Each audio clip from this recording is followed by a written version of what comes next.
Vic, you said 3 untouchables on the roster. I would say mine are 3 untouchables in the organization, and they're the only 3. Everybody else, who knows? But I got 3. I want to hear yours first. Go ahead.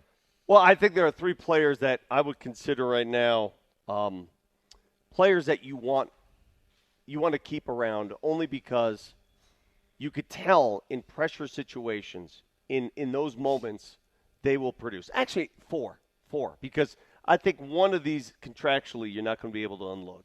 So I'll go with 4. Okay. Nikola Jokic, obviously. He's not going anywhere. I disagree. Just kidding. Go ahead. Aaron Gordon is a player I want in my trench. 100%. Aaron Gordon needs to retire a Nugget, and when he passes away at the ripe age of 99, he needs to die in Denver. He's never allowed to leave. I sent out a tweet that said Aaron Gordon is tougher than a $3 steak. Yeah. Well, it's a $2 steak. You kept misusing it. Yeah, I know. For inflation, I upped it to $3. Oh, you gave it $3? and then I got a host of people going, "Where do you find a $3 steak?" I'm like, it's an expression, bruh. I probably should have said, today's day and age, $7 steak. That would be a tough steak. Mr. Steak used to be a place. I know, dude. 44th and Sheridan. Yeah, dude. Mr. Steak, you get like a steak dinner for $6.99. There's no denying that Aaron Gordon is a core piece, and you don't part with somebody who wants it that bad. I mean, he played with the bad wheel. But he's a gamer. Yeah. That's what matters the most. He's just a gamer. Speaking of gamers, do not take Christian Brown away from me. Do not take Christian Brown away from me. He was incredible early in that game. He was the reason they were up by 11. Yep. He was the reason. And he may not make his shots all the time. I get it. He's a gamer. But he'll take them. Yeah, he's a gamer. Got to keep a gamer around. And Jamal Murray is the last piece that you have to keep around because I don't know if you can you can't take that contract and part with it at this point. Well, okay, that's 2 different things. The previous 3 guys you mentioned are untouchable because you like them. Well, it's not a question of what I like them. I think they are core pieces to a team around Nikola Jokic. Okay, well, is Jamal that or not? He is. He is. But you said because of the contract. What I'm asking is, if the Nuggets got a trade offer and somebody's willing to take Jamal and you get the right sort of price for it, would you trade him? Yes. Then he's not that. But what's the right sort of offer? I mean, he has proven that he can score in the playoffs and face pressure. Now, he didn't yesterday. He did not yesterday. He had at halftime he had 4 points. Playoff run. He had 4 points at halftime. All right. They needed Jamal in the second quarter. Yeah. They needed Jamal to do something in the second quarter, and he had 4 points at halftime. I mean, I think he finished with 13. That doesn't do you any good. Listen, I think it's fair to call him a very good player. Very good player. Not special player. I've said this, and I'm not trying to beat him down or anything like that, but he's not an all-star. He hasn't been. Mm-hmm. I guess we could have made an argument at a time or two where he could have been an all-star, but again, when you look at the stats with Nikola Jokic having never played with an all-star in his entire career, it's pretty crazy. Pull up Jamal's contract. People get caught up, by the way, with the Jamal thing. I look at him completely differently than most people do. How do you see him? People talk about him and his no all-star appearances and I don't look at that. and he's getting paid a max contract. I don't care. Yeah. Jamal gets paid for May and June. Yes. That's when he makes his Well, money. the second quarter last night, he needed to be that guy. That's my point, though. Yes. He didn't do that this postseason, Yeah. and he didn't do it last postseason, which is a problem. And there's really no excuse. Last year, he acknowledged he had a bad calf. He had a calf strain, right? And he Well, had that to was play obvious. through. Okay. Well, there's no excuse. Right. There just isn't. Right. And, oh, my God, the perimeter defense for Oklahoma City. Great. I mean, but this is what you get paid, the money you get paid. This is why you get paid. Jamal's contract he's making 60. We'll just ballpark it at $50 million a year. How many years? So he's got another 4. 4 years at $50 million. Who's taking on that contract? So 46 next year, 50 the year after that, then 53, then 57. Who's taking on that contract? I don't know. That's $200 million out the door. No one's taking on that contract. You have one option, and it's Michael Porter Jr., the soon-to-be expiring max contract. That's it. I mean, I hate to make the decision for you, but I just did. Who would you consider a peer to Jamal? Who is Jamal?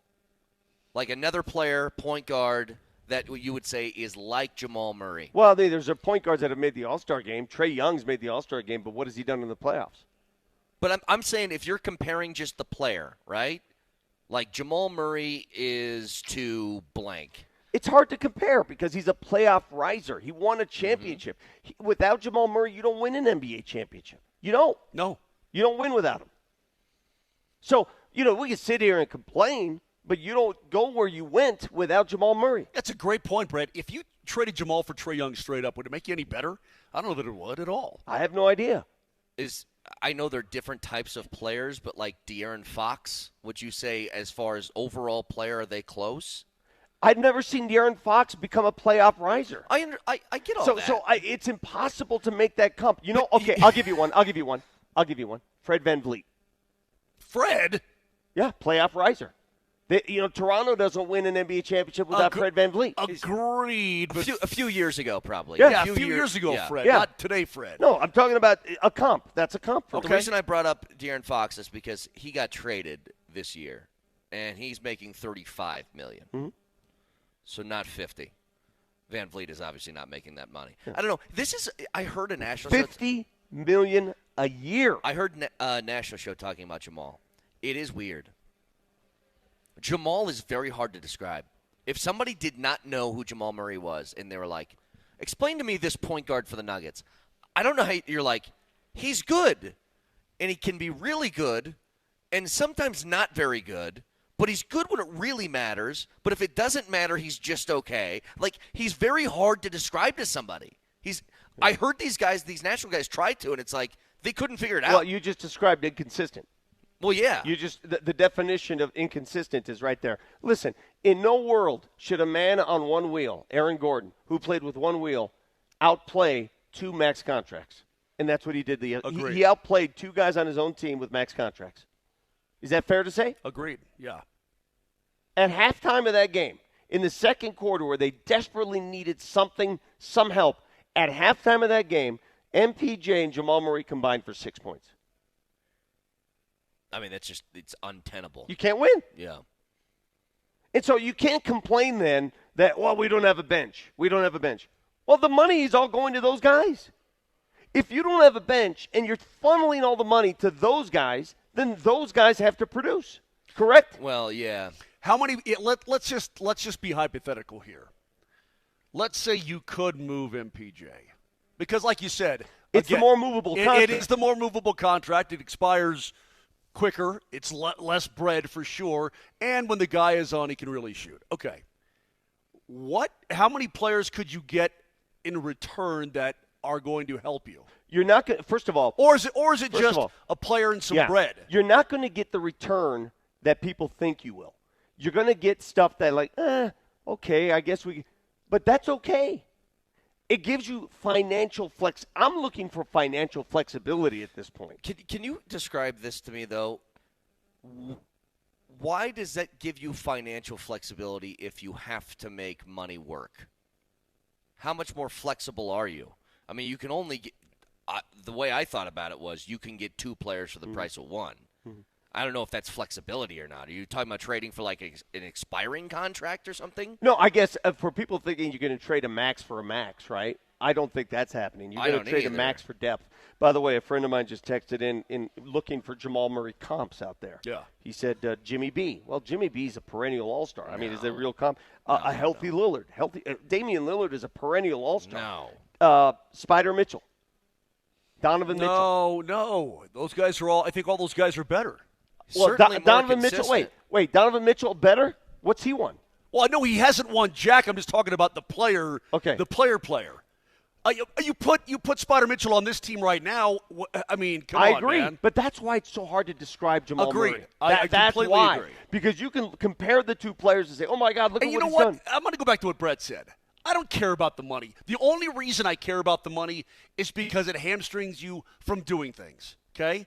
Well, that matters. But agreed. But if Jamal Murray is Jamal Murray in the postseason, and last night he had risen up and he pumped in 20, I mean, that would be pay him whatever you want to pay him. Pay him $2 billion. I don't care. 2 years ago, Jamal averaged 27 a game in the postseason. I will pay you 100% gajillion dollars a year if that's what you're going to do. But for 2 straight years, he hasn't.